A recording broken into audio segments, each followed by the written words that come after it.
Hi hello வணக்கம் நண்பர்களே, அனைவருக்கும் வணக்கம்.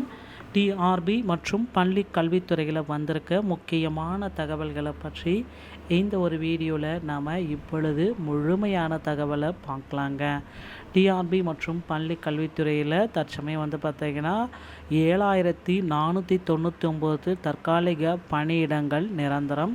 இதற்கான ஒரு அரசாணையை பப்ளிஷ் பண்ணியிருக்காங்க. இதை பற்றி நம்ம பார்க்கலாம். தேர்தலுக்கு முன் பார்த்திங்கன்னா ஆசிரியர்களுக்கு ஸ்டாலின் அவர்கள் ஒரு மிகப்பெரிய ஒரு அப்டேட்டை கொடுக்க போகிறாங்க. ஏன்னா தேர்தல் வாக்குறுதிகளை நிறைவேற்றணும் அப்படின்றதுக்காக ஒரு மிகப்பெரிய ஒரு அப்டேட் இருக்குங்க.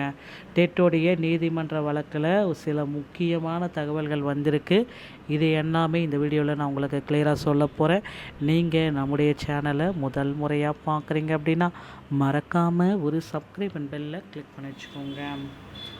பள்ளி கல்வித்துறையில் தற்சமயம் பார்த்திங்கன்னா தேர்தலுக்கு முன்னாடி ஆசிரியர்களுக்காக ஸ்டாலின் ஐயா அவர்கள் ஒரு மிகப்பெரிய ஒரு அப்டேட்டை கொடுக்க இருக்கார். ஏன்னா தேர்தல் வாக்குறுதிகள் 2021 அறிவிக்கப்பட்ட தேர்தல் வாக்குறுதிகளை நிறைவேற்றும் வகையாக 2013-17 டெட்டில் பாஸ் பண்ணவுக்குண்டான போஸ்டிங்கை அனௌன்ஸ்மெண்ட் போகிறதா சில தகவல்கள் நமக்கு வந்திருக்கு.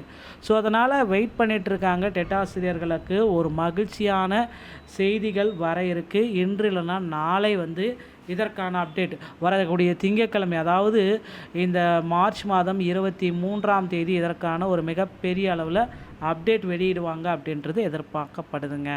ஸோ பள்ளி கல்வித்துறையில் கிட்டத்தட்ட தற்சமயம் பார்த்திங்கன்னா 7499 தற்காலிக பணியிடங்கள் நிரந்தரம் பண்ணியிருக்காங்க.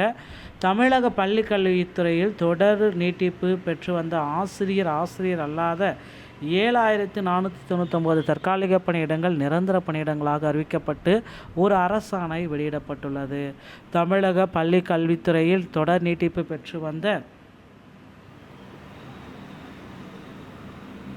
சொல்கிறாரு அப்படின்னு பார்த்தீங்கன்னா, பள்ளி கல்வித்துறையில் 10 ஆண்டுகளுக்கு மேலாக தற்காலிகமாக பணியில் உள்ள பணியிடங்கள் தொடருவதன் அவசியம் குறித்து ஆராய துறையின் செயலாளர் தலைமையின் குழு அமைத்து ஆணை வெளியிடப்பட்டது. இந்த குழுவின் கூட்டம் கடந்த ஆகஸ்ட் 26ஆம் தேதி நடைபெற்றது அப்படின்றத குறிப்பிட்டே சொல்கிறாங்க. இதில் பார்த்திங்கன்னா முதன்மை கல்வி அலுவலர்களுக்கான நேர்முக உதவியாளர்கள் 31, மேல்நிலை பள்ளி தலைமை ஆசிரியர்கள் 219, முதுகலை ஆசிரியர்கள் 6451. ஓகேங்களா.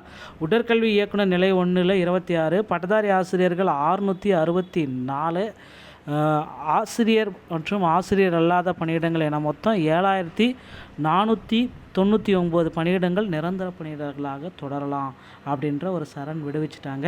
ஸோ பள்ளி கல்வி இயக்குனருடைய கருத்துருவை கவனமுடன் பரிசீலித்து 7409 தற்காலிக பணியிடங்களை நிரந்தர பணியிடங்களாகவும் 309 பணியிடங்களுக்கு கடைசியாக தொடர் ஆணை நீட்டிப்பு வழங்கியும் ஆணை முடிவடையும் நாளுக்கு அடுத்த நாள் முதல் 10 ஆண்டுகளுக்கு தொடர் நீட்டிப்பு 560 பணியிடங்களுக்கு ஒளிவடையும் பணியிடங்கள் அறிவித்து 10 ஆண்டுகளுக்கு தொடர் நீட்டிப்பு வழங்கியும் பணிபுரிவர்கள் ஓய்வு பெறும் பொழுது இந்த பணியிடங்களை சரண் செய்ய அனுமதி வழங்கலாம் என முடிவு செஞ்சுருக்காங்க. ஸோ இது பார்த்திங்கன்னா பள்ளி கல்வித்துறையில் இந்த மாதிரி ஒரு அப்டேட்டை தற்சமயம் வெளியிட்டிருக்காங்க. அடுத்து பார்த்திங்கன்னா நீங்கள் எல்லாருமே எதிர்பார்த்த மாதிரி டெட்டில் அனைவருக்குமே பாஸ் மதிப்பெண்கள் 60 மார்க் எடுத்தால் தான் அனைவருக்குமே பாஸ்ன்றது ஒரு ஜீவோ பார்த்திங்கன்னா ரெடியாக இருக்குங்க. யாருமே இதை பார்த்திங்கன்னா சொல்லலை. நிறைய பேர் பார்த்திங்கன்னா எதிர்பார்த்துட்டே இருக்காங்க. டெட்டில் நீதிமன்ற வழக்குடைய இறுதி தீர்ப்பு இன்றைக்கி வருமா நாளைக்கு வருமா அப்படின்ட்டு எதிர்பார்த்துட்டே இருக்கீங்க. ஸோ டெட்டுடைய இறுதி தீர்ப்பு இன்னும் ஒரு சில தினங்களில் வர இருக்குங்க. வரக்கூடிய திங்கட்கிழமை கூட வெளியிடப்படலாம். ஓகேங்களா.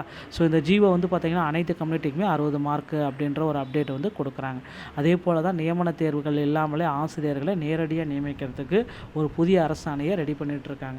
ஸோ டிஆர்பியில் இந்த தகவல்கள் உங்களுக்கு ரொம்ப ரொம்ப பயனுள்ளதாக இருக்கும்னு நினைக்கிறேன். வீடியோ பிடிச்சிருந்தால் நீங்கள் நம்முடைய சேனலோட இணைந்திருங்கள். மீண்டும் ஒரு நல்ல தகவலோட நான் உங்களை சந்திக்கிறேன். நன்றி, வணக்கம், தேங்க்யூ.